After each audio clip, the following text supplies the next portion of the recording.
Good afternoon and welcome to the Manetti Shrem Museum of Art. My name is Jasmine Ledesma. I am a Spanish and art history major and will be graduating in 2023. And currently serving as a visitor service assistant here at the museum. Before we begin tonight's program, we should take a moment to acknowledge the land on which UC Davis sits. For thousands of years, this land has been the home of the Patwin people. Today, there are 3 federally recognized Patwin tribes: Kachel-Dihi, Band of Wintun, Indians of the Calusan Indian Community, Klitsi-Dihi, Wintun Nation, and Yosha-Dihi, Wintun Nation. The Patwin people have remained committed to the stewardship of the land over many centuries. It has been cherished and protected as elders have instructed the young through generations. We are honored and grateful to be here today on the traditional lands. On behalf of myself and the entire staff of the Manetti Shrem Museum, thank you for joining us.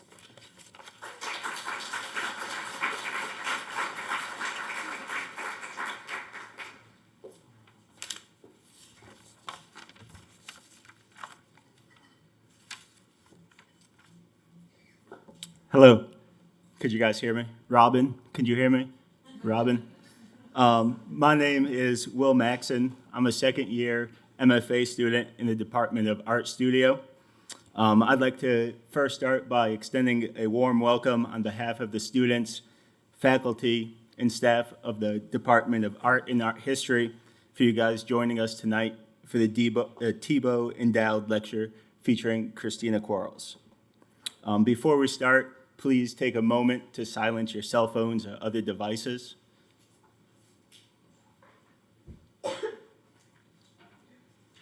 Thank you. So I'd like to thank the Wayne Thiebaud Foundation for the continued support of this lecture series. I'd like to thank the Department of Art and Art History for organizing this event. And I'd also like to thank the Manetti Shrem Museum and staff. We are all very grateful for what you guys do for this program and for these lectures. After tonight's lecture, the museum will remain open to give the audience an opportunity to see Christina's work in the exhibition Young, Gifted, and Black, the Lumpkin Bacuzzi Family Collection of Contemporary Art. If you haven't seen it, check it out. It's amazing. Her work is phenomenal, as you'll see. Tonight, we are joined by Christina Quarles, a painter whose work questions assumptions and beliefs surrounding identity in the human figure. Quarles was a subject of a major solo exhibition at the Frye Art Museum in the Museum of Contemporary Art, Chicago. This year, her work was included in the Lyon Biennial of Contemporary Art in the 59th Venice Biennial. She received an M.F.A. from the Yale School of Art in 2016 and holds a B.A. from Hampshire College. We are thrilled to have her here today, and please join me in welcoming Christina Quarles.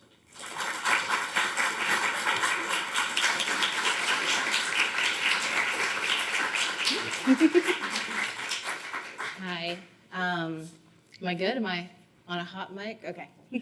Well, thank you so much for that introduction, and thank you to everybody that's come out tonight, this afternoon, I guess, and just everybody at the school at UC Davis, and everyone in the art history department and the art department for inviting me. It's been a long few years of me just doing Zoom lectures, and so it's really fun to be able to lock eyes with people in the audience again. And I'm really excited to be here. And thank you to everybody at the museum and all the tech staff that was helping me through some issues earlier. And thank you to my studio manager, Kenzie, for always helping me out. I brought her along for some bonding through stressful slide organization. So yeah, I thought I would, let's see, first make sure I understand how this all works. Great. So if you're not familiar with my practice, I thought it'd be good to kind of go through some of the materiality of my work. Or maybe you've only seen it online, and that's really just kind of like a much more flattened version of my work. Or even now, we're in person, but you're still gonna see it on a screen, which is very different than being in front of the work. And I mean, luckily we do have one of my paintings in a room next door. So I do encourage you to see it in person, because I think that a lot of times, especially with painting, we get very familiar with the two-dimensional imagery of it. And there's all these material decisions that painters make when they're making paintings, even though we are trained to really see the sort of the flattened image of it. So for these pieces, my paintings are always acrylic on canvas. There's a lot of elements in my paintings, like these planes or these stripes, that sometimes get confused with collage, but they are in fact all made out of acrylic paint and done through a process of stenciling, which sort of gives the illusion of collage. And then everywhere that you see this sort of beige area, like around the border of this and the face and the central figure, that's all raw canvas, so it's all exposed canvas. And generally speaking, my work, I've included the dimensions and also my crazy titles, which I encourage you to look at, just to get a sense of the scale of the pieces. So this is a pretty typical scale for me. I'd say this is like my medium scale, which is 77 inches by 96 inches. And so this is an example of the smallest size that I work. I really don't go much smaller than a 50 by 40 inch canvas.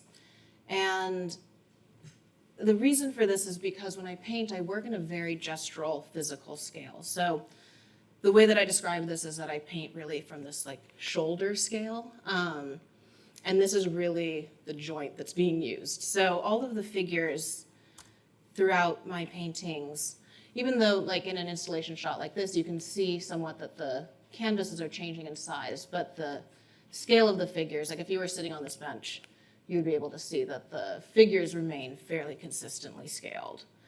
And again, this is because I'm painting really in relation to the scale of my own body. So when the canvases change in size to be a lot larger, so this is one of the largest paintings, if not the largest painting I've made. And so the width of it is 130 inches, which is almost 11 feet wide. And the figures in this painting, even though they're occupying a much larger canvas, they are still the same size as, let's see if I can go back. They're still about the same size as in this much smaller canvas. The difference, though, is that when I have a larger canvas to play with, it can really shift the amount of space that I can play with a figure on the right, that can stand alone in the environment. And then I find that also with these larger canvases, it creates a lot more tension with moments where there's this sort of jumble or crowding of figures. Because when you have a small canvas, you would have to crowd the figures to fit them in, but what does it mean when we have a much larger space and there's still that sense of crowding? And so I often will change the size of my canvas, even by just like an inch or two, just to alter the conditions when I approach a canvas. When I was in grad school, I was in a department of all painters, and it seemed like every few weeks, like somebody would decide that they were no longer a painter. And so they would get rid of all their canvases and they would just be in the hallway, and I'd be like, oh, free canvases. So I'd just like pick up canvases like for free in the hallway throughout my time in grad school. And what this allowed for was very different sizes and depths of canvases when I was painting. If you visit the exhibition across the way, that's on a very thin canvas, which was leftover stretcher bars from grad school that somebody was getting rid of. So when I approach a canvas, I'm not using any sketches or any preconceived idea of what I'm going to make when I make a painting, even though it's fairly complex. I just kind of go into it like, all right, what are we gonna fill this canvas with today? And as a result, it's really important for me to change some small but very crucial elements like the size of the canvas, because that gives me all these different moments of constraint for the figure that suddenly will interrupt my line in a place that I wasn't expecting it to be interrupted. And so much of the composition is informed by the boundary and the canvas's edge. So typically in my work, the figures, as crazy as they get, they do remain fairly whole from head to toe. And then it's just all the ways that they can contort and fit within the frame.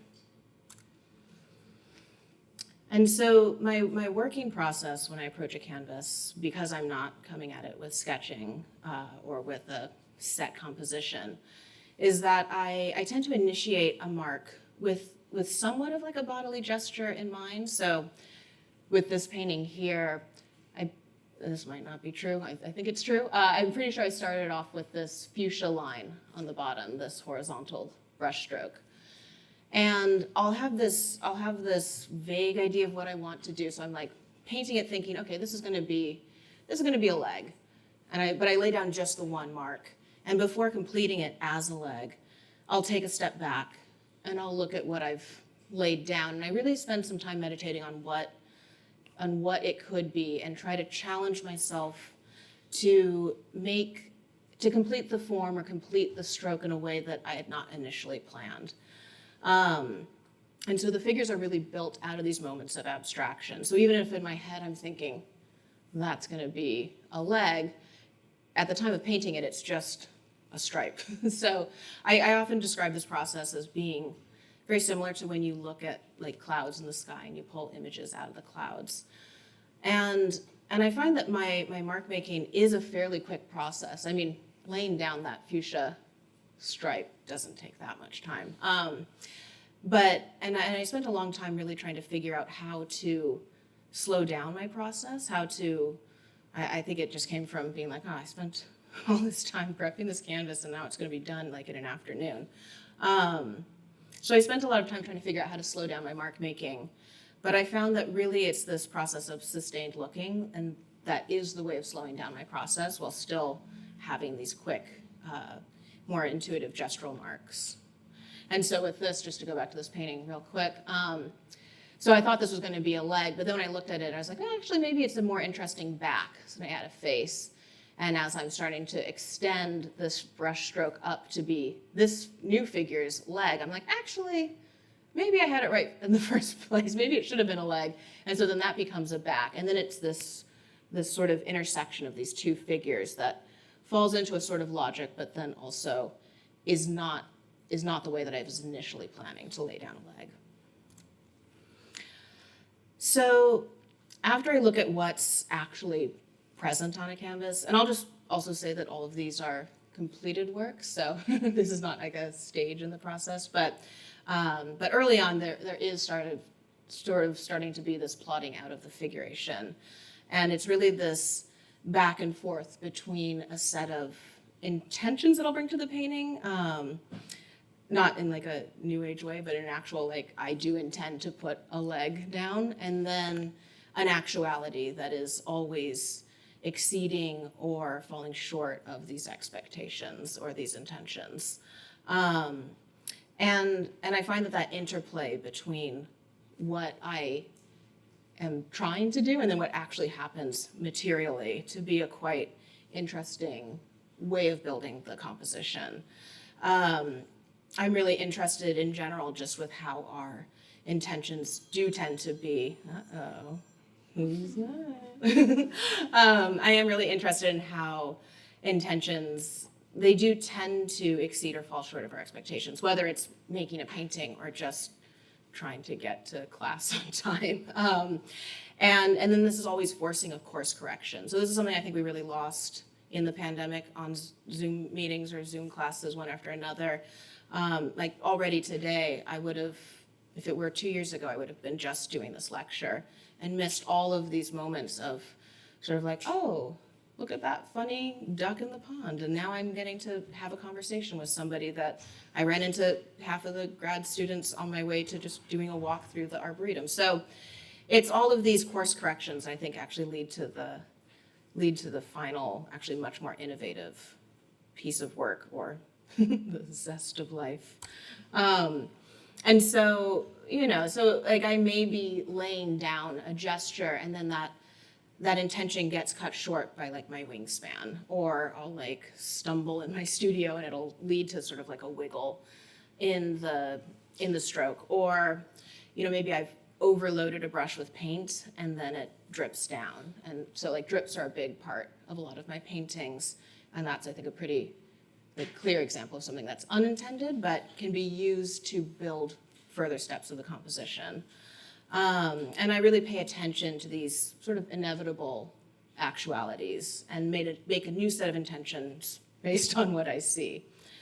And yeah, it's this really sort of like zigzagging process that results in something that is really much more inventive, for me anyway, than if I'd stuck to my original kind of like rigid plan.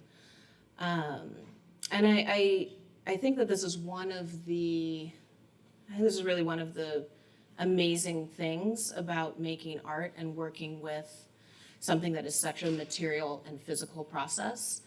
And that's why I do encourage you to see the many paintings in the show across the way that you might be familiar with on a screen. But when you're really thinking through an idea, but you're thinking through it with a material, there's really these ways of breaking through the limitations of our own mental capacity. So oftentimes if I'm visiting a friend or a student in the studio and they're really struggling with a problem, and I've noticed they haven't made any work about that problem, I'm like, well, just try working through the problem with literally working through the problem, literally making work through the problem. Because sometimes the thing that's standing in the way, you can't really figure out in your own mind. You need to figure it out by having the material actualities coming face to face with those. So once the figures start to take shape, so imagine none of this background is here, it's just the figuration is starting to take shape. I photograph my work and I bring it into Adobe Illustrator. I use Adobe Illustrator to make plans for the planes, plans for the patterns, for the environments, things like the hair usually gets worked out in Adobe Illustrator. And I worked for many years as a graphic designer, just to sort of make ends meet quickly so I could spend time in the studio. And so I am very familiar with the program and with the program of Adobe Illustrator. And I find that like really with these pieces, it's halfway through the process that the sketching occurs. So once the figures have been laid out, I find something that really holds my attention. So here it was actually that drip that's cutting through the face to the seated figure. And then in the computer, I'm thinking through like, okay, well, like what planes could be making this an interesting composition to sort of play with that drip. And, you know, I think that when we think about the computer, because it's like literally not a messy process. It's like your hands stay clean afterwards. I think we think of it as sort of a less messy process for that reason. And yet, when I work on the computer, I still try to maintain that process that I have when I'm working with paint. So I'm still paying attention to the glitches or the unexpected marks that happen on the computer. And I try to look for opportunities of innovation and problem solving from these unexpected computer glitches. So here it was like I'd accidentally dragged one of the anchor points in Illustrator and it created this folding of the planes. And I was like, actually, maybe that's gonna solve the painting. So this is a detail of that painting. One of the things I really love about Adobe Illustrator is that its whole function is scalability. And since so much of my work does exist in that physical shoulder scale, and so many of my gestural marks are dominated by a one-to-one physical scale, I find that the sort of infinite scalability of Illustrator is really an important way to break that up in my work. So if you're not familiar with Adobe Illustrator, it's a vector-based program. And basically, if you've had any experience with a photograph and trying to like print it large for, I don't know what, like a poster or a present or something, you've noticed maybe if you don't have the right resolution, you lose resolution. The image quality breaks down. And that's because something like Photoshop is designed to be a pixel-based program. But with Illustrator, it's vector-based, which means that it's designed for, graphic designers where you can create a logo that would, work on like my water bottle, but you could also blow it up to be billboard size. And so here, like we have like the squiggles that are on the bottom right, those were made with like my finger. So suddenly I'm like moving from a shoulder scale to like this little finger scale.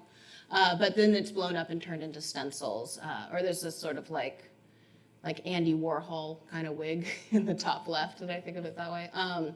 That's also this sort of like quick squiggle with my finger that gets blown up to being much bigger than my trackpad. So yeah, again, if I'm thinking about the figuration here as being at shoulder scale, then this sort of squiggle grass kind of digital mark is really at this finger scale. And so in this piece, like this negative zone was made with applying a stencil and then applying paint, removing the stencil. And I find that, again, it's just since so many of the marks are this physical one-to-one scale, I really want to include moments where I can allude to a realm that is not bound by the physical. And so it's one that maybe exists in the psychic or in the manufactured or in the architectural. I think that since so much of this work is about inhabiting a body and inhabiting space, there's also moments that need to have tension with that, where the space is what's inhabiting the body, and sometimes that space was not designed for a human scale to move through. So my marks are really, the figuration marks, the gestural marks are informed by this long-standing figure drawing practice that I've maintained since I was 12 years old and was, I don't know, I think I was accidentally thrown into an adult figure drawing class. I just remember walking in as like a 12-year-old and there being like a naked man on a pedestal and being like a little horrified. But I also was like, no, I'm a serious artist. It's time to grow up. It's time to face your fears and paint this naked man. And so I stayed in the class and everyone was like, sure, this kid can stay here. And so I really began figure drawing. I'll blast my age. I'm 30. I think I'm 37. So I've been working from the figure for the last 25 years in life drawing classes. And for me, since I'm not coming to these paintings I'm not coming to them with sketches, but I am coming to them with this long-standing practice of drawing the figure.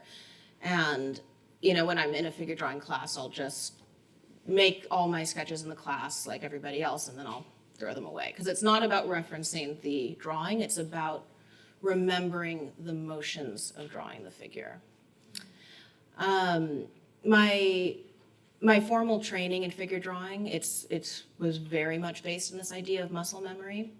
And I had this incredibly strict teacher in high school that, he was so obsessed with this idea of muscle memory that he would not let us use any charcoal or pencils for the first 5 minutes of a 20-minute drawing. So he said, just look at the figure and just pretend that you're drawing with your thumb, which looked insane. And then after 5 minutes, we could finally put charcoal to paper. But the idea behind this was that we were spending those first 5 minutes really, first of all, really looking at what was in front of us. We spend a lot of time, especially I think in the beginning stages of learning how to draw, where we spend more time looking down at our paper than at what's in front of us. And a big key to learning how to draw is learning how to look at what's in front of you and not what you think you maybe see.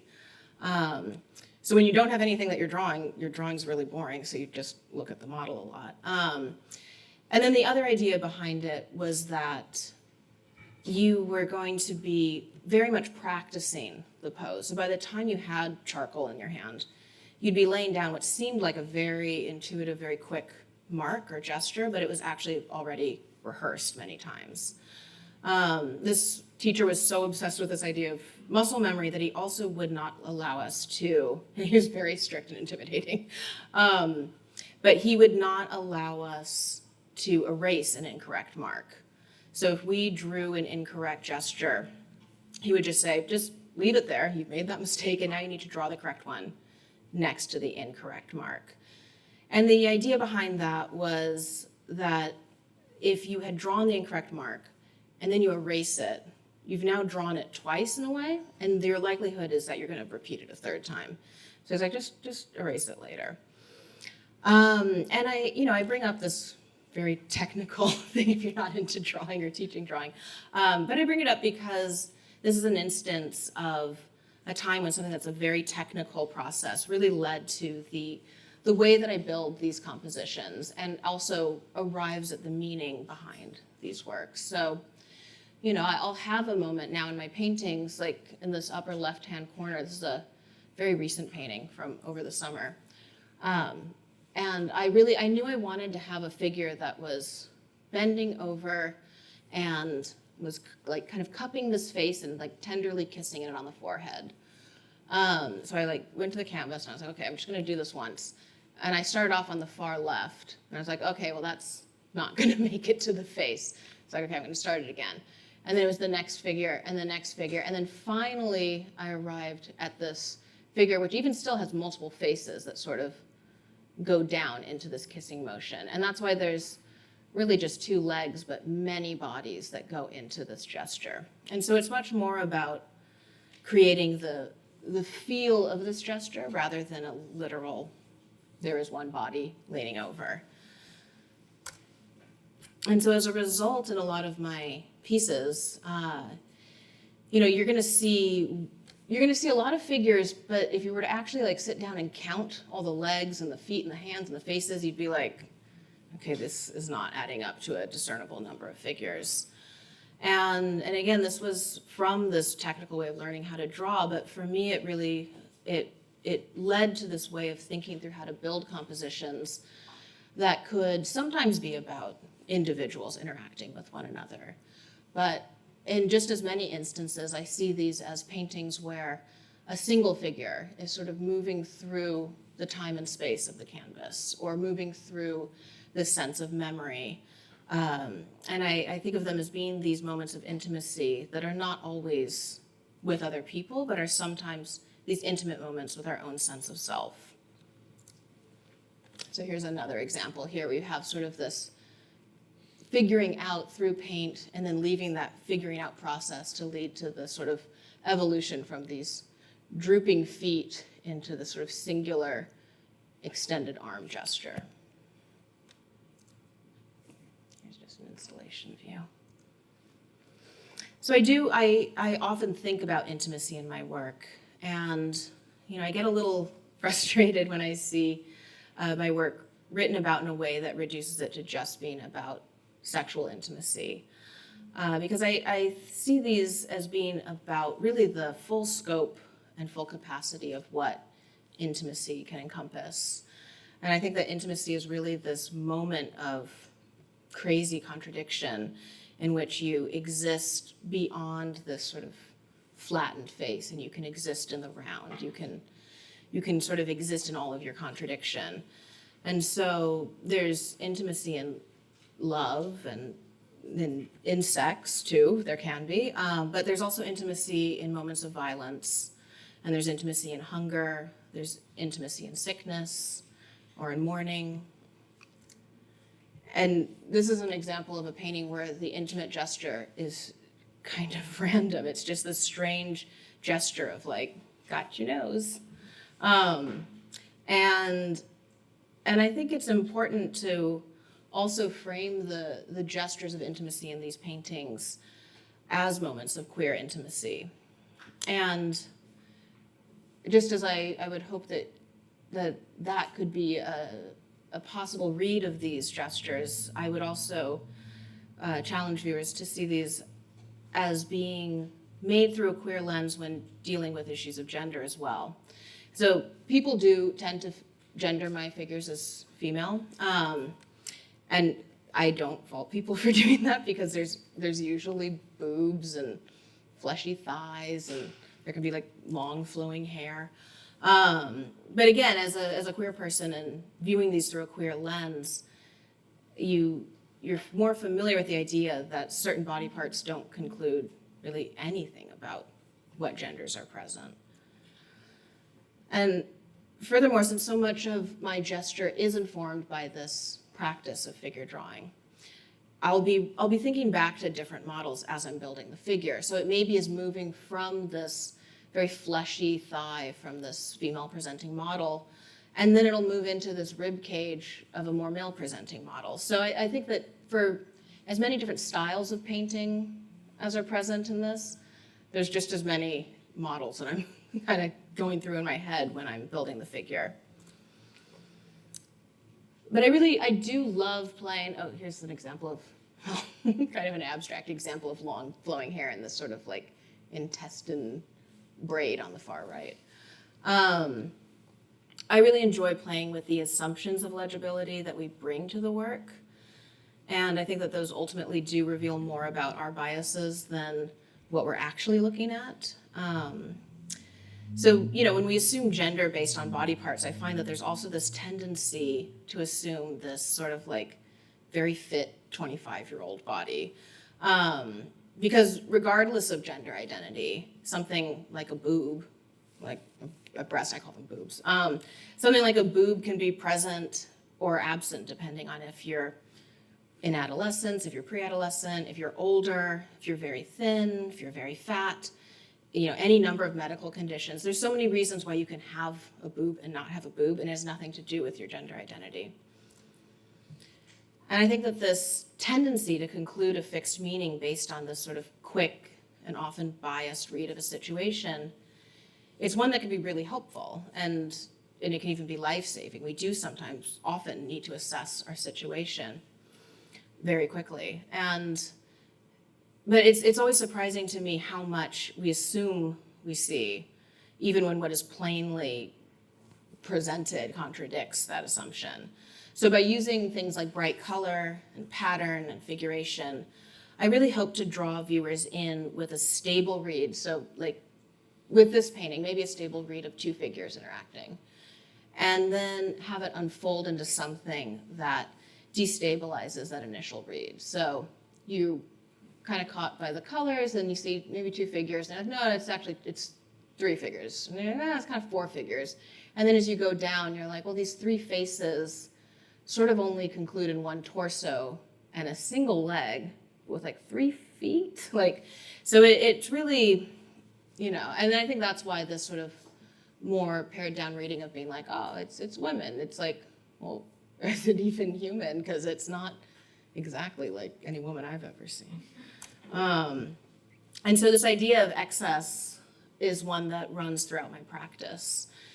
And I've been interested in this idea of ambiguity for a long time, and I see ambiguity as being the state of excess.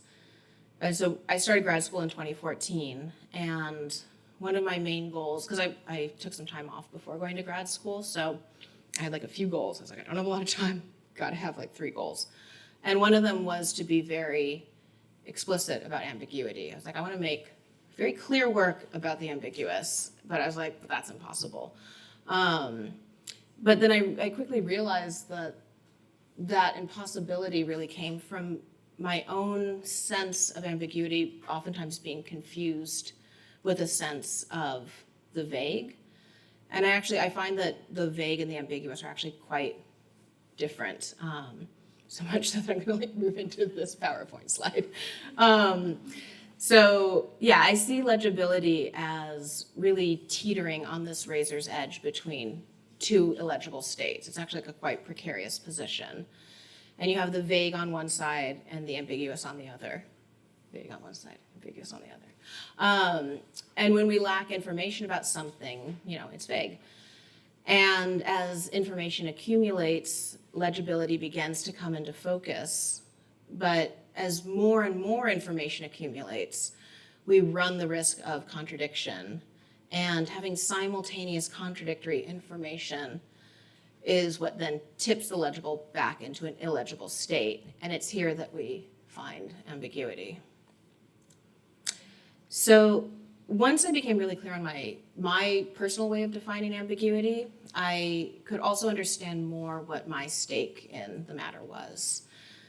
So I do navigate the world as a queer cis woman and as a person of color and as a multiracial person who is often misseen as white. My experience of identity is always of an identity that is multiply situated in simultaneous and often contradictory experiences.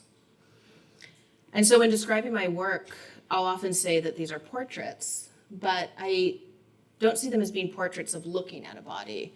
I see them more as portraits of being within your own body and looking out into the world. And I'm less interested in painting what it is to, what it is to look at a gendered body or look at a racialized body or look at a queer body. And I'm much more interested in what it is to move through the world within a gendered body or a queer body or a racialized body. And this interest, which permeates my whole practice, it was really influenced by my experience with race and my experience with race as a little kid. Because I feel like on the playground, kids are just like, who are you? What are you? Where's your family from? And I would always say, oh, I'm biracial. My mom's white and my dad's black. And this was always met with a lot of resistance, kids being like, no, you're not black, you're lying, your dad's not black, you have freckles. And so before I began exploring this in a more academic way, I really knew the lived pain of having your sense of self not seen by other people or misread by other people. And so, I do want to pause here just for a second, just because I do tend to talk a lot about my gender and my sexuality, my race when I describe my identity. And obviously, that's not the extent of my identity or anybody's identity. And, for example, I don't usually talk about being a US citizen when I talk about my identity. And, that's because as a US citizen, I can seamlessly move throughout my life in America. So, I have this added privilege of not having to be reminded every day about my citizenship status. And I think we do tend to be most aware of our identity positions that stray the furthest from privilege. And so, again, this idea of race has been something that has brought me to a lot of this work because it strays from privilege, first because it's not a white racial identity, but also because it's multiple. And so when I explain my race, I often will refer to my parents. I say I have a black dad and a white mom. And I say this because I don't really like the term mixed. I feel like the term mixed lacks information, so it's on the vague end of that spectrum. And I don't experience these sort of unified mixed experiences. I have instead experiences that are multiple and experiences that undermine one another. So I have experiences that are rooted in whiteness and experiences that are rooted in blackness. And so I'll sometimes say, well, maybe I'm black. I'm black because, in this country, you can be half white and still be black, but you can't be half black and still be white. So, I think an easy example of this is thinking about Barack Obama as our first black president. I don't know, every now and then he'll be described as our first biracial president, but I've never heard him referred to as our 44th white president. And that's important because whiteness, it maintains its power by policing who can claim whiteness. The exclusivity of whiteness is one that presumes this sort of neutral state upon which other attributes can be ascribed. And so in that sense, I'm not white, but I'm also not really black either, even though I'm in young, gifted, and black, which is very flattering to be young and gifted. But I'm not even really black in a Barack Obama sense, because I look white, and I look white especially to white people. And I think this goes back to this idea of being this sort of neutral state, whiteness being this sort of assumed norm. And as a rule then, because it's such an exclusive identity position, there's not an acceptance within whiteness of a spectrum of whiteness. So I've seen much more of an acceptance of a spectrum of blackness than a spectrum of whiteness. And so much of being black in America is having this hypervisible black body that's policed and discriminated against by white America.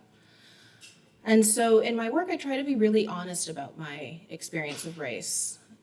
The totality of my experience of race, it can't be summed up by how I look.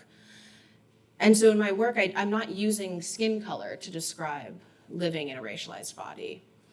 These figures, they're made up of grays and oranges and violets. And I had one curator once say oh, but they all look pretty light-skinned, they all look pretty white. But a lot of that is because I'm working with the materiality of the paint. I'm working with the raw canvas, which is this light beige color. So paint and skin color is not how I'm describing race in this painting. Instead, I focus on the feeling of being within a racialized body. And for me, it's always this feeling of being both a part of and apart from whiteness and blackness. And in that sense, I actually see the patterned planes as being the expression of race in these paintings.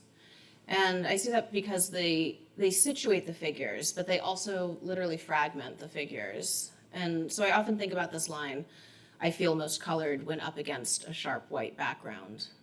And for me, I feel most like a person of color when I'm around white people. But then I feel most white when I'm in spaces that's carved out for Black community. And so my experience is a sense of my place always being my displace. And I try to explore that through the compositions in these works, these patterned planes that contain the figure, that fragment the figure from itself, but also give it context. I look for patterns that have this sort of visual punning to further the sense of being fused in multiple locations. So this repeated flower pattern, it could be found in nature, or it could be manufactured. It could be a field of flowers, or it could be a bedspread. It could be solid, like a tabletop, or it could be liquid, like flowers on a lake. And I really love punning and double meanings in language. And I used to write directly onto my paintings. This is a grad school piece.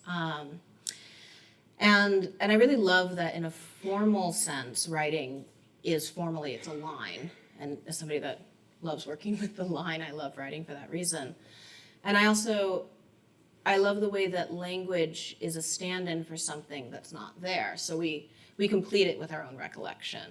So like if I were to say the word tree, if you speak English, you understand what I'm saying, but there's probably just as many visualizations of a tree in people's heads as there are people in this room. So language exists in this sort of private and public space all at once. The trouble that I found, though, when I was writing directly on the canvases is that I found that there's so much, I find that people have like a lot of discomfort when they see an image, like they want to understand it and solve it very quickly. Again, it's, I think that wanting to be able to assess a situation very quickly.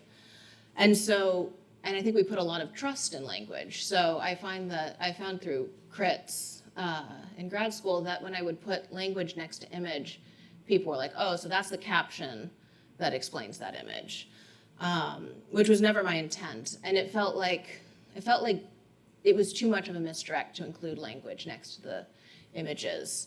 And so I wanted to see what would happen if I took the language out of the paintings. I wanted to see how I could achieve that sense of public and private space all at once without words.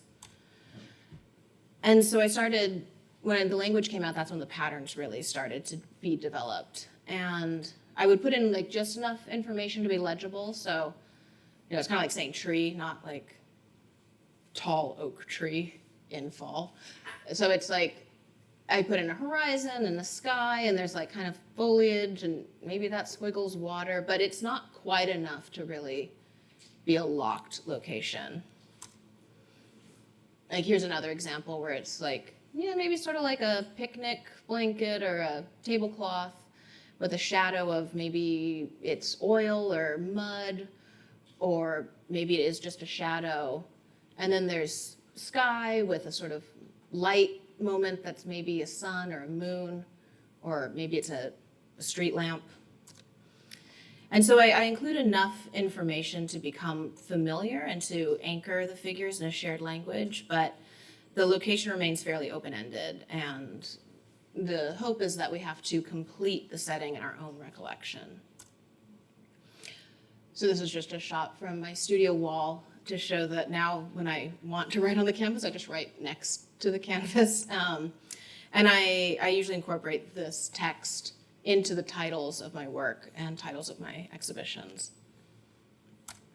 this is another thing I do when I really want to write, is I make drawings.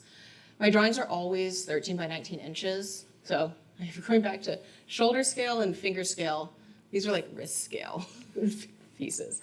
And, you know, I think I'm still trying to figure out why I let myself use text in drawings and not paintings. And I think part of it might be because, like, at least in the Western world, we usually don't write with a brush, we write with a pen. And so I think there's a material way that text can be integrated into the imagery. And it can literally pun like what you're seeing. And I don't know, I always include kind of dumb jokes in my drawings. And I started grad school as a drawer. This is a pre-grad school piece. And I was making a lot of these really large scale drawings, which are not pictured here, that I really hated. And then I made a lot of small scale drawings like this one that I actually did really like. But, you know, I figured I was going to this fancy painting school, so I really wanted to at least attempt to make a painting. I was telling some people today at lunch that right when I found out I was going to Yale for grad school, I enrolled in a community college class to learn how to work with oil paints, because I was like, I actually don't know how to paint. I know how to draw, but I don't know how to paint. So I was like, okay, I'm just gonna this is a grad school piece. I was like, I'm just gonna do one of my drawings on canvas. That seems like I'll be 50% of the way to making a painting. And then when it came time for my critique, we suddenly spent the entire critique talking about my decision to leave the canvas exposed. And, you know, I'd already at that point shown a lot of work on paper, a lot of drawings, and no one had ever brought up my decision to leave paper exposed when I was making drawings. But suddenly, now that it was on canvas, it's like, oh, interesting choice to leave that unprimed. And, you know, and that's like, I guess going back earlier to that sort of long technical spiel about figure drawing, and about the need to work through a problem. I would not have thought about that unless I had done this and put it in front of a bunch of people and then been like, oh, wow, we just spent an hour talking about the canvas, so that's important. And it was really fascinating for me to see just how much we're trained to ignore the paper in this work, but like you can't ignore the raw canvas in a work like this. And for me, I found this very conceptually interesting because I thought, like, this is a great way to talk about the rules and expectations of living in a body through a medium that is steeped in rules and expectations, a medium like painting that has such a long history. And, you know, we don't even notice the rules, whether it's in art or with identity, as long as the rules are being followed. But as soon as we start to break the rules or stray from the norm, suddenly it's the only thing people can talk about. And it's a major point of debate and controversy. So I'm going to just talk a little bit about my struggles in grad school. Because I spent a lot of time in grad school really trying to figure out how to paint. And I felt like I really knew how to draw, but I didn't know much about how to paint. And then I found out in grad school that that's actually like a very common trouble to have. I was not unique in that. And so I would start with these canvases. This is a grad school piece a photograph taken on like a really old generation iPhone. But I would start off by making these colored line drawings on a canvas ground. And I was like, oh, these are cool. I like this part of it. And I was like, and now I need to like fill it in with paint. And I really hated this process. And I actually I found that everybody hated this process. Like nobody liked looking at this work, and I really didn't like making the work. And I had a professor that once told me that you can't hide struggle in a painting, and I feel like these were just like all struggle, and it was just so plain to see. And so, you know, I think when you're trying to help somebody out in their studio practice, it's not really helpful to be like, do this or do that, because it's like, I don't know, it's their project, like they can do whatever they want. And in grad school, the professors were really good about not being too prescriptive with their language. But I think at one point, everybody was just like, okay, we got to let Christina in on the secret. And they were like, okay, why don't you just try drawing with a brush? And I was like, okay. Like it seemed to saying to me that like I hadn't done that at any point, and also that like that would make that much of a difference. So I was like, somebody should have told me this earlier. But I decided to give it a try, and suddenly like everything clicked for me because, like, and this is a piece I made towards the end of grad school, and suddenly I was like, okay, so I don't have to fill it in with paint. It can just all be gestural paint. I can just create this back by making 2 big brush gestures. I don't have to draw the contour of the back and then figure out how to fill it in. So now, like, instead of having to draw and then fill in a leg with paint, like with this leg, with these sort of 2 big brush gestures, it can just all be completely gestural paint. You know, or I can load a paintbrush with a gradient of paint and create an arm, like what's in the middle of this canvas, again with this sort of single gesture. Or I can cut a line in tape and use that as a masked edge to create the shadow figure. Or I can use a more traditional line like the hands that's above the shadow figure. Here's an example of a painting where the entire figure on the right-hand side is made with a single gestural line with a single brush. You know, or sometimes, you know, I'll make a gestural line by raking a tool through paint. I was trying to figure out this, I was like, I have no patience, so I was like, how can I paint hair quickly? And I was like, oh, combs go through hair, they can make hair. So sometimes I find that it's actually really helpful to not go to the art store for your art supplies. So I like love going to the 99-cent store for a lot of my supplies. So yeah, I thought I'd talk briefly, we're kind of getting to the end of this, and I do want to hear some questions, but I just wanted to talk a little bit about some of my influences. And, you know, I was always really intimidated by the question, I still am intimidated by the question, who are your favorite artists? And I think it's because on the one hand, I think it's like kind of a cop-out for me to be like, I don't know, like, or to like claim any sort of outsider artist status because I'm so entrenched in the system. But on the other hand, I actually don't find museums and galleries to be my sole source of inspiration. Like I don't make paintings just based on only looking at paintings. I find a lot of inspiration from just being out in the world. And in LA, you're like, I live in LA, so I'm always in my car. So this is like a shot from my window of this like curved wall on the upper. It's like this wall that's like very big and imposing that goes over the street, which is being flattened in this, and they just painted brick on it. Like it was just very random. And so that inspired this like curved brick painting that I made in the studio. And, you know, or I've like, we'll see this sort of like grass and stone situation, and that'll inspire like the grass and stone in this painting. So I'm always looking for things that remind me of my paintings, but I haven't painted yet when I'm driving around. And so here I'll kind of like deconstruct this painting to show you some of my influences and how I made it. This is from 2019. It's called Bless the Nightingale. And it's from the song Shadow Man by No Name. And I'll often use song lyrics too to title my work.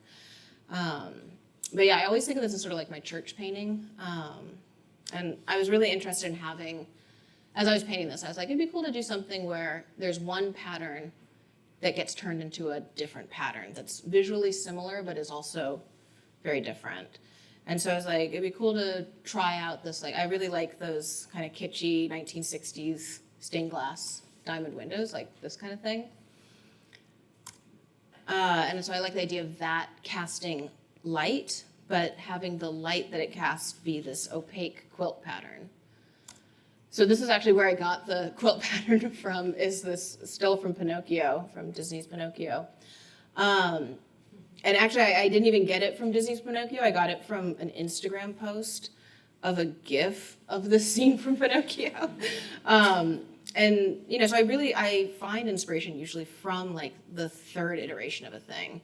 So people will sometimes be in my studio and they're like, oh, you were inspired by like this great work of art history. I'm like, oh, no, I was inspired by like a plate I saw at the thrift store actually, but I'm sure it was copying that art historical work. And so, so for something like this, it's like, this is, what's Pinocchio, Italian?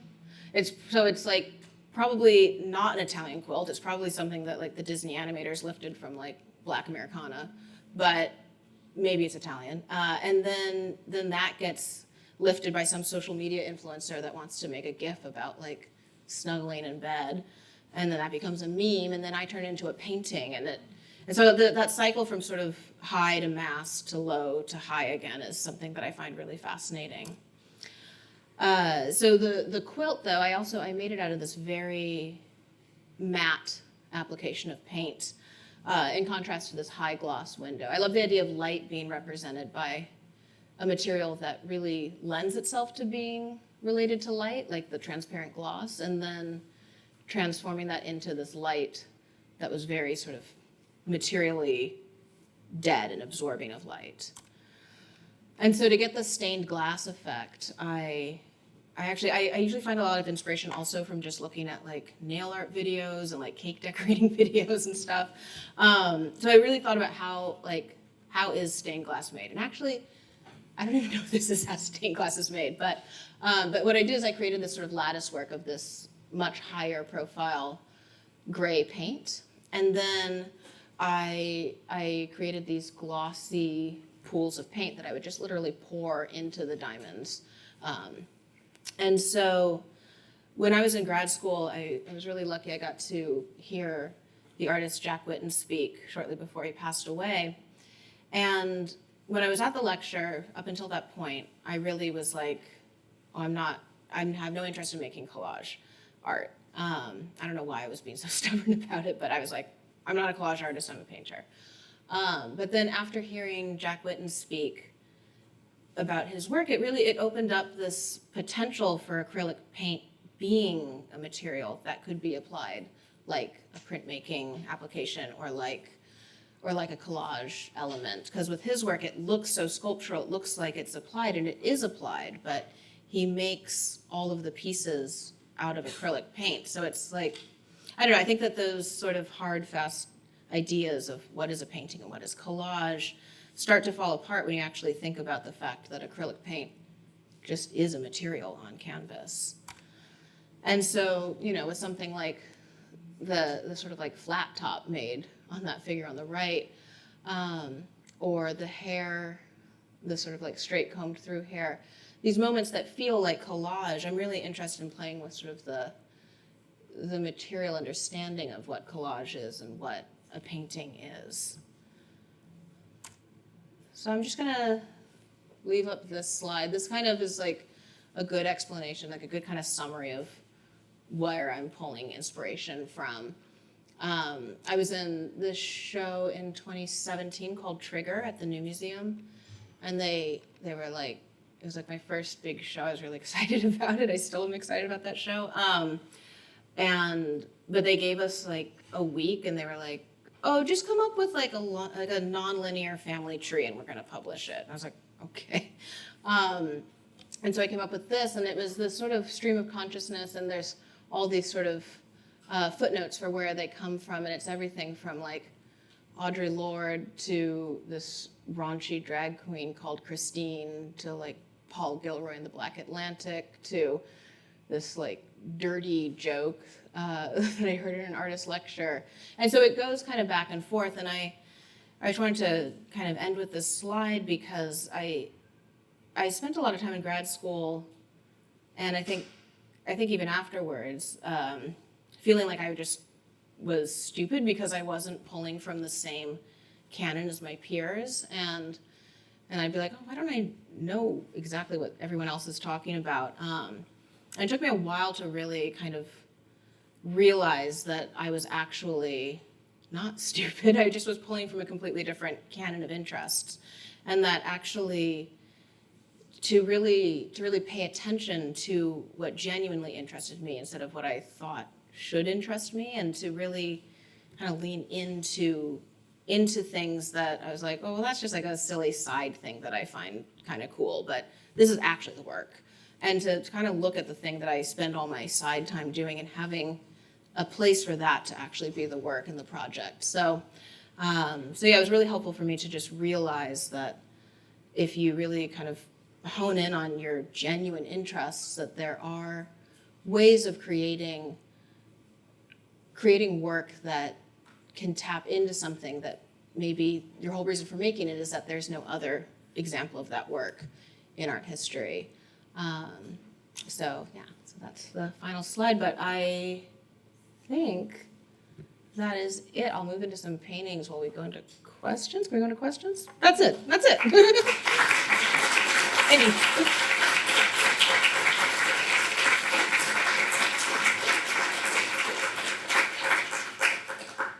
I'll just leave up a painting.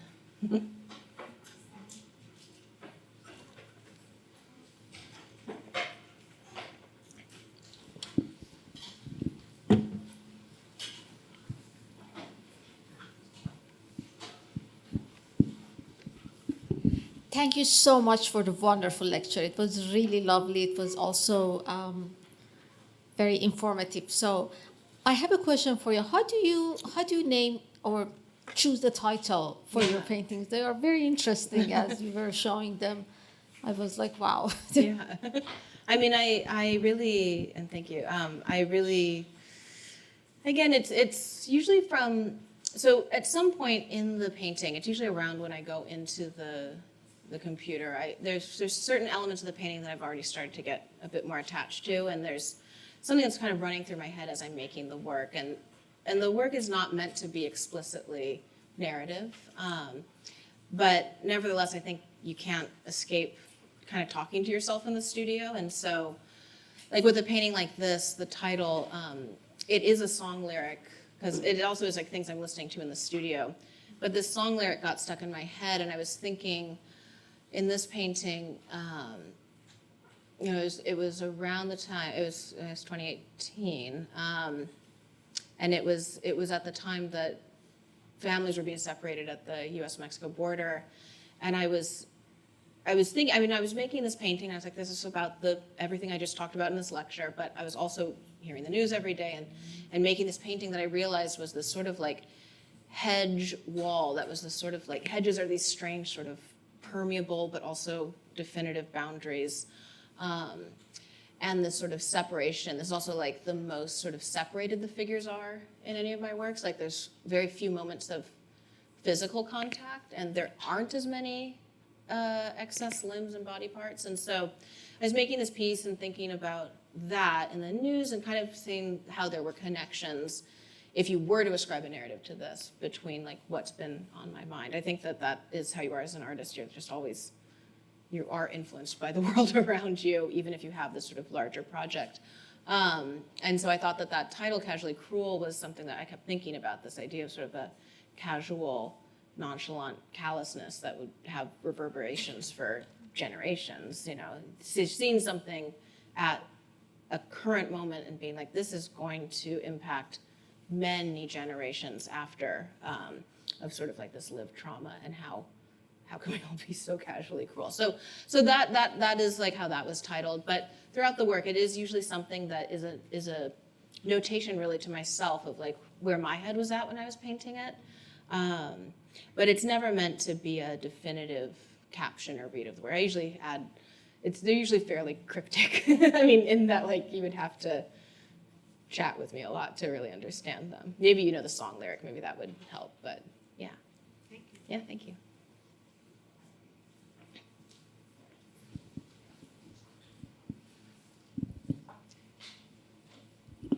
Thank you so much for your talk, just amazing. It's a technical question, and maybe you could just point something out in this painting, but when you talk about stencils, the only actual stencil that I could identify was when you showed the piece with the shadow, and you described having cut that out of tape. But is there stenciling in this painting? Yeah. So Can like, you? Yeah. And if and where is it? And And do you hand cut or is it laser cut? I really want to understand the way I'm reading the kind of the more synthetic mark making and the edges. Yeah, so this is like a good example of it.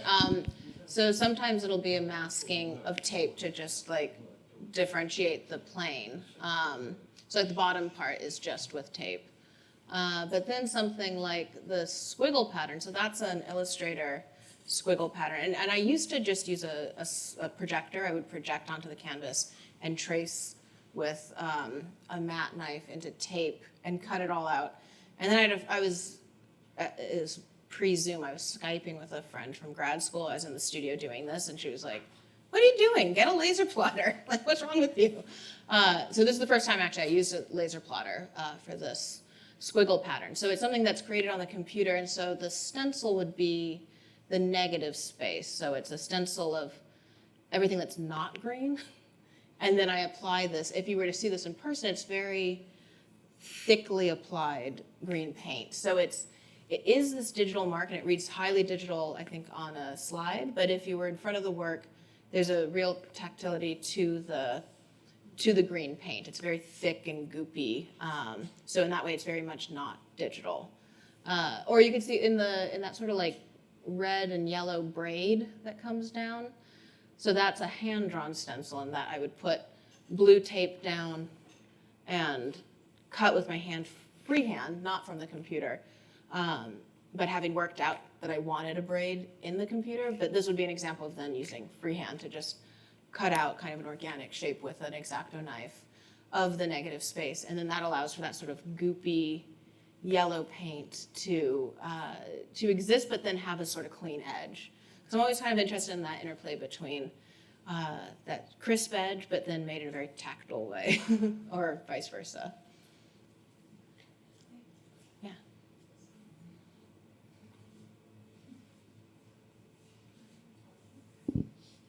I don't want to hog the mic, but this is another one of the, maybe a taboo question, but it's in the how category, and I'm just sort of asking on behalf of the grad students, really. Sure, The mystery of grad school and what that transition looks like from grad school to the professional art world. And I'm just wondering what happened for you that you were wildly successful very recently out of grad school. And I'm just wondering what decisions did you make that set you on that path? Yeah. And if it's luck, I think that's a really important thing to share if you feel comfortable sharing it. Thank you. I think that doesn't get talked about enough in grad school settings. And of course, it's like I went to grad school. I kept my graphic design clients actually all throughout grad school, and even a few years after grad school. It was kind of late into the game when I was like, I think I can drop all my graphic design clients and stop making wedding invitations. But I kept that job, and I find, this isn't a point to how I found success necessarily, but I do find that having a day job, first of all, it in very unexpected ways opened up this part of my practice with using Adobe Illustrator, using the computer, but it also allowed for me to make work in grad school that I wasn't having to think about the saleability of my work. Or sell a bunch of my work in grad school. I was able to really experiment and try out making things, knowing that like I had another source of income, and being able to put a sort of dollar amount to my time as well, and not be like, well, I could sell this drawing for $100 to somebody visiting my studio, or I could just work for 2 hours as a graphic designer making a menu I don't care about, and make $100 that way. So I do find that having a day job is a helpful way of taking the pressure off of having monetary success in your career, which I think it is this sort of, and it's so frustrating because I went to grad school being like, well, if I will have to get a full-time day job, I don't just have endless amounts of money and resources to fall back on. I don't have a trust fund or a big, beautiful studio. I need to kind of figure out how to make ends meet. And so I do think that having a way, an ability to kind of invest in your practice that isn't putting all the pressure on it directly resulting in monetary success is a way to be inventive in your practice. And then it ends up be more desirable. It's kind of this like annoying thing because it's like you kind of have to not care about it for it to actually work out, and that's so hard to do when you have real bills to pay and you want to make your artwork. So having a day job that didn't take up a ton of my time was really helpful, and then because there was this sort of mystery around the logistics of, well, how do I work with a gallery? How do I get into shows? Like, how do I negotiate a contract? Like, they didn't talk about that in my grad program anyway. So I sought out. There was one person that was more candid about it in his visiting artist lecture, and so I spoke with him afterwards, and we actually ended up having a mentor sort of relationship where I was asking him about practical elements, and because he was much more candid with that and saw really the importance of being transparent with it. So I think seeking mentors that really can help guide you and not be sort of like, not have any sort of ulterior motive can be helpful too.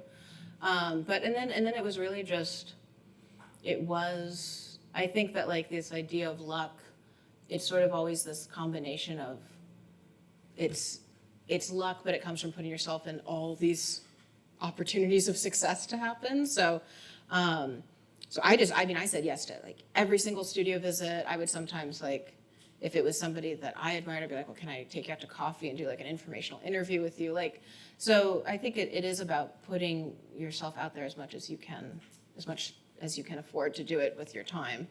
And then really just taking all the possible opportunities, because you never know where something, like you never really quite know what's going to lead to an introduction. Like I would just meet with everybody that wanted to meet with me. And if nobody wanted to meet with me, I would put myself out there into like community crit groups that were happening around town and stuff that were just kind of open to the public. But yeah, I mean, my first year at grad school, I had my work in a show, and there were 3 curators for the show. It was a group show with 3 curators, and only me and one other curator came to the opening. I was like, we didn't even get the full curators into the show. So yeah, there's some bleak moments too. But yeah, you kind of just have to, I think, also remember that it's like a long process, and it's one that, you just kind of have to find ways to carve out time, and usually that means money to make your work, and that if you don't have a ton of inherited wealth, you have to find kind of some other things to do to take the pressure off of your career.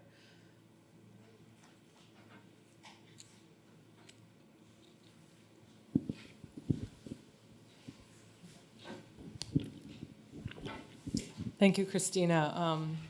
You speak so thoroughly about every aspect of your work and process, and it's very inspiring. Thank you. So it's actually tough to come up with a question because I feel like you've answered all of them. But what I'm really left with is this. One of the things is this idea of this being sort of a portrait about being inside the body, or a way of approaching the experience of the body through gesture and mark and everything that you employ in your work. At what point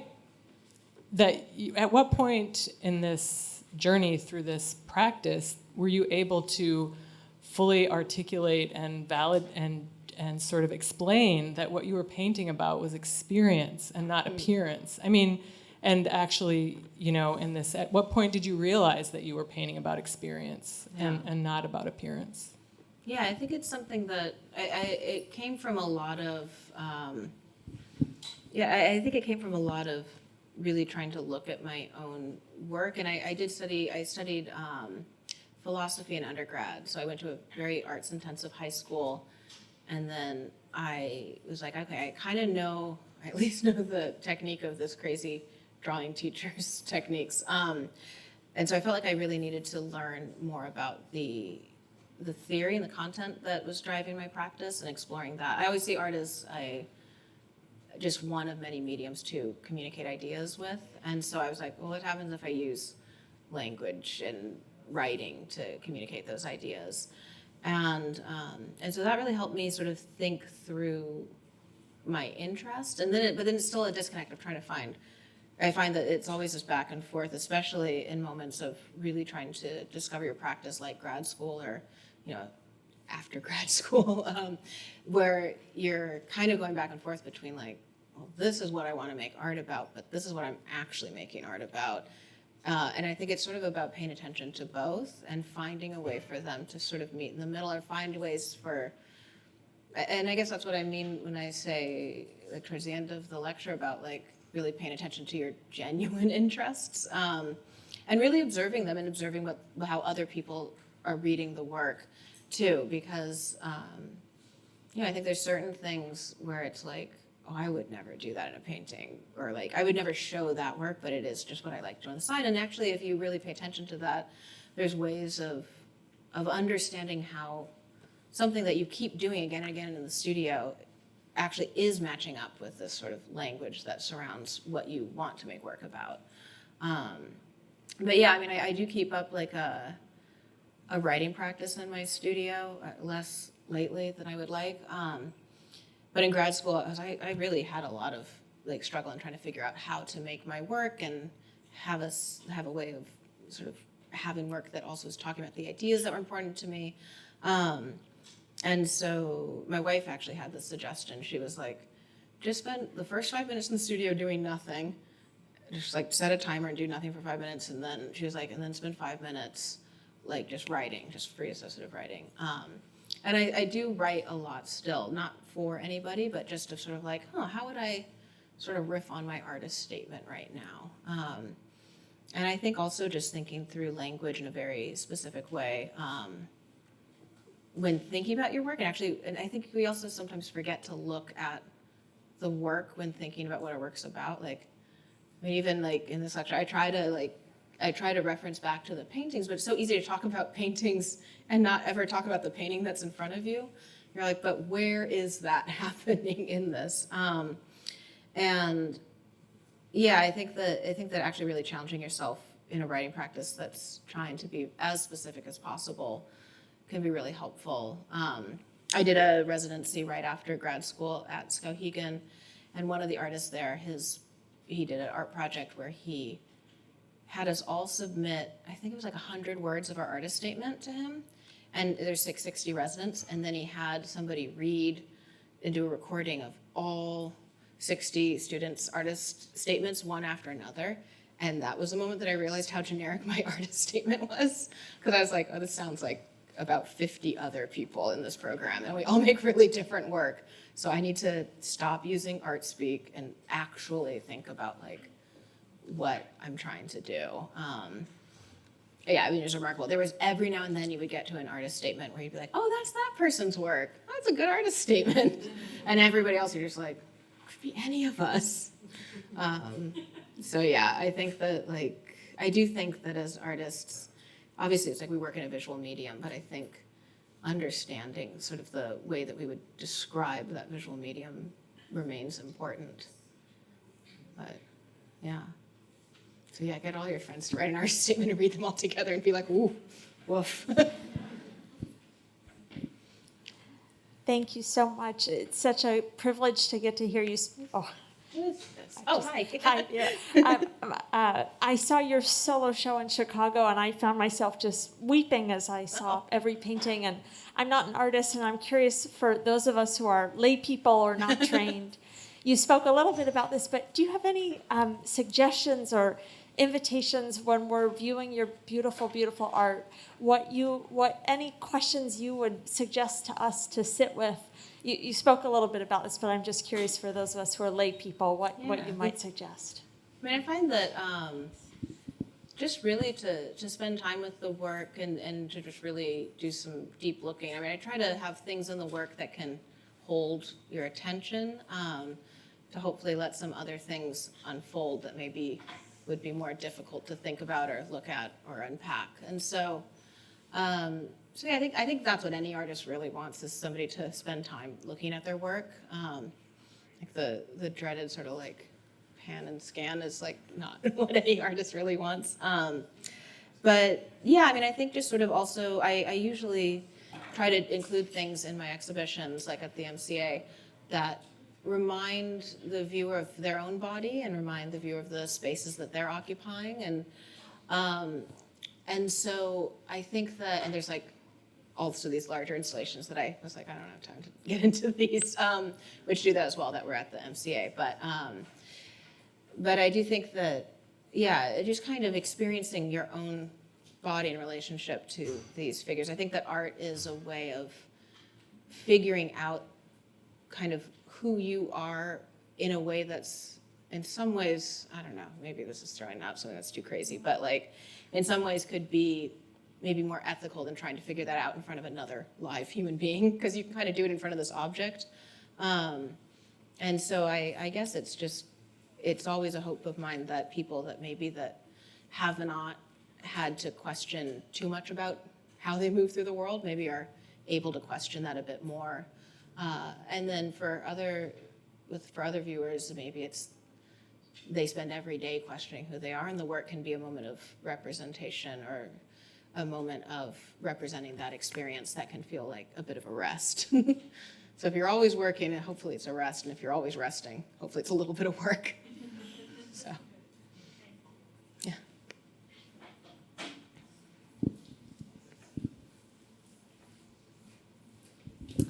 Thank you so much. Your lecture. I've been seeing your work, as like several years ago, and I admire your work so much. But then I start to think about, your work is really spatially, having the environment. Also, even the figure also really, spatial, spatially, described. So as now I see your work like the enlarged because of the screen, it feels more body looking. I'm really integrating your piece right now. So I start to imagine like the figure kind of come out to standing in front of me. It's like I see the spatial. Yeah. So I know you do some installation piece at in Chicago. Yeah. So you ever have the desire is take out your figure like make a surrounding work like installation or sculptures, because I know you using the cutout stencil. So I just imagine the situation in your studio. You must have some cut out things. Yeah. It probably, Yeah. it could be on the ground, it could be Yeah. on the wall. It start to, you kind of, definitely involving, your space you're creating with your material. So I'm wondering your desire is like see just a figure in front of you. Yeah. Not, Well, not on the, Yeah, definitely. I mean, it's funny, in grad school, so my thesis work, it's so funny, I'm like not showing any of this stuff, even though it's not shameful, but it's just a whole different can of worms to talk about, these installations that I do. And also they don't translate very well in a digital slide because they play with a lot of trompe l'oeil. And so it's so difficult to explain to people that they are not canvases on patterned. Ooh, exciting! I can see everyone. But yeah, I do these large installations where they're the illusion of canvases on a patterned wall, but it's actually just these large canvas panels with areas that are not painted, which look like canvases hung on a patterned wall. And so that allows for the figure to break out over the edge of the canvas, because the edge of the canvas is not the actual edge of the piece. But in doing those large installations, I'm making one right now, so we'll see what I learned from it. But I always do learn a lot from seeing my work blown up, like you're saying, in this much more physical scale. So the first time I knew I was interested in grad school. I was like, okay, I'm interested in surface and flatness and boundary and edge, but I was really thinking about it in the sort of like XY axis, and I was thinking very frontally about flatness. And then I made this big installation, and it was like I got to suddenly see my work 20 feet high, a pattern 20 feet high that was very flat, and then I got to see it at an angle, and it was suddenly like, I don't know, my grad school experience is full of like a lot of like silly little aha moments that were very profound, but also like, oh, is that all it was? Like, but I could see this big flat installation that was very frontal in space, and that perspective, I was like, oh, well, you can also have flatness like in that z-axis, like, so that idea of having, just like really doing something outside of my normal wheelhouse to see my own work, it has always been really helpful. So I don't know, I haven't gone as far as having like the figures separated from anything. We always had this joke in grad school because the departments are very separated at Yale. So there's painters, there's sculptors, there's photographers, and there's graphic designers. But the sculptors would always make fun of the painters whenever we would try to make sculptures because they were like, you just make bigger paintings. Like they're still very flat. You're not sculptural thinkers. So my sculptures tend to be very flat. But we'll see. I don't know. I feel like that's like an important thing as an artist, is to not get too comfortable ever, but like not get too comfortable in your practice, to sometimes challenge yourself to do something that's outside of your comfort zone or outside of your normal materials or normal scale, because I find I always learn so much from it, because we're hopefully always learning as artists. Thanks.